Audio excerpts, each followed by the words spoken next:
ஒரு மிக்சர் ஜாரில் நம்ம 3லேருந்து 4 பன் நம்ம சேர்த்துக்கலாம். நமக்கு எவ்வளோ தேவையோ அதுக்கேற்ற மாதிரி பன்னு சேர்த்துக்கலாங்க. இப்போ மிக்சர் ஜாரை க்ளோஸ் பண்ணி நல்லா அரைச்சி எடுத்துக்கோங்க. கொஞ்சம் கொஞ்சமாக அரைச்சி மிக்ஸ் பண்ணி விடுங்க. இப்போ நல்லா உங்களுக்கு பவுடர் ஆகிடுச்சு. இதை ஒரு பிளேட்டுக்கு ட்ரான்ஸ்ஃபர் பண்ணிக்கோங்க. இந்த அளவுக்கு உங்களுக்கு பொடியாக இருந்தால் போதுமானது. இப்போ எல்லாத்தையும் ட்ரான்ஸ்ஃபர் பண்ணிவிட்டு இப்போ ஸ்டவ் ஆன் பண்ணி ஒரு ஃப்ரை பேன் வச்சுக்கோங்க. ஃப்ரை பேன் நல்லா காஞ்சதும் இதில் ஃபஸ்ட்டு பார்த்திங்கன்னா ஒரு 3 ஸ்பூன் அளவுக்கு இருக்கக்கூடிய நெய் சேர்த்துக்கோங்க.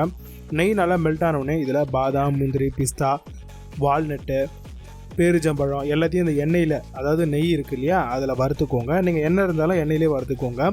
எல்லாத்தையும் நல்லா வறுத்துட்டு ஓரளவுக்கு நல்லா லைட் ப்ரௌன் வந்த உடனே அதை அப்படியே எடுத்து ஒரு பிளேட்டுக்கு மாற்றிக்கோங்க. நெய்யோடு இருந்தாலும் பிரச்சனை இல்லை, ஏன்னா நம்ம திரும்பவும் அதில் தான் போட போகிறோம், பண்ணில் தான். இப்போ எல்லாமே பண்ணியாச்சு. இப்போ திரும்ப ஃப்ரை பேன் வச்சு அதில் இன்னும் கொஞ்சம் நெய் சேர்த்துக்கோங்க. எண்ணெய் வேணும்னாலும் சேர்த்துக்கோங்க. இப்போ நம்ம அரைச்சி சேர்ந்த அந்த பன் பொடியை அதில் சேர்த்துக்கோங்க. சேர்த்துட்டு நல்லா பார்த்திங்க அப்படின்னா ப்ரௌன் ஆகிற வரைக்கும் நல்லா வறுபடட்டோன்னு வறுத்துக்கோங்க. நல்லா பார்த்திங்கன்னா ஃப்ரை பண்ணி விடுங்க. ஃபஸ்ட்டு உங்களுக்கு பொறுமையாக ஃப்ரை ஆகும். அதுக்கப்புறம் நல்லா உங்களுக்கு இந்த மாதிரியான ஒரு ஸ்டேஜுக்கு வந்துடுங்க. நல்லா இந்த அளவுக்கு கலர் வந்த உடனே நம்ம இதில் கொஞ்சம் கொஞ்சமாக பால் சேர்க்கணும். எந்த அளவுக்கு நம்ம சேர்க்குறோமோ அந்த அளவுக்கு உங்களுக்கு நல்லாயிருக்கும். நீங்கள் சுடுதண்ணி ஊற்றி கூட தாராளமாக வேக வைக்கலாம். நீங்கள் ஃபஸ்ட்டு கொஞ்சம் கொஞ்சமாக பால் ஊற்றிக்கோங்க. நான் இந்த அளவுக்கு ஊற்றிருக்கோம். நீங்கள் சுடுதண்ணி ஊற்றி செஞ்சாலும் தாராளமாக செய்யலாம். இப்போ நம்ம பால்லேயே வேக வைக்கிறோம். அந்த பண்ணை இப்போ கொஞ்சம் கொஞ்சமாக ஊற்றி நல்லா உங்களுக்கு இந்த ஒரு கன்சிஸ்டன்சி வரணுங்க. பால்லேயே பார்த்திங்கன்னா நல்லா உங்களுக்கு பன்னு வெந்து வரணும்.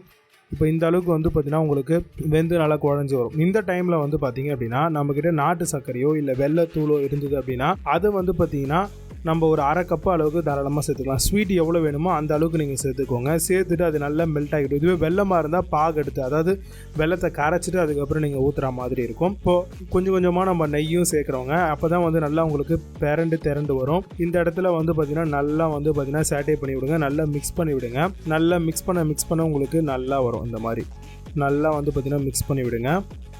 நல்லா கம்ப்ளீட்டாக பார்த்திங்கன்னா மிக்ஸ் பண்ணி விடுங்க.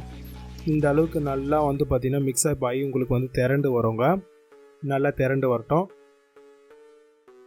இந்த மாதிரி பண்ண உடனே நம்ம சர்க்கரையையும் ஏலக்காவையும் ஒன்றா சேர்த்து அரைச்சிருக்கோம். அதையும் பார்த்திங்கன்னா இந்த பன்லேயே சேர்த்துக்கலாம். சேர்த்துட்டு அதையும் நல்லாவே சேட்டை பண்ணி விடுங்க.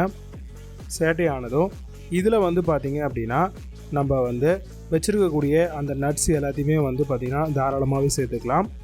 எல்லாத்தையும் சேர்த்துட்டு நல்லா கிளறி விட்டுருங்க. நல்லா கிளறினவுடனே உங்களுக்கு நல்லா இந்த மாதிரி திரண்டு வரும். இந்த ஸ்டேஜில் பார்த்தீங்க அப்படின்னா நம்ம எடுத்து தாராளமாகவே சர்வ் பண்ணலாம். இதை அப்படியே பவுலுக்கு மாற்றிக்கோங்க.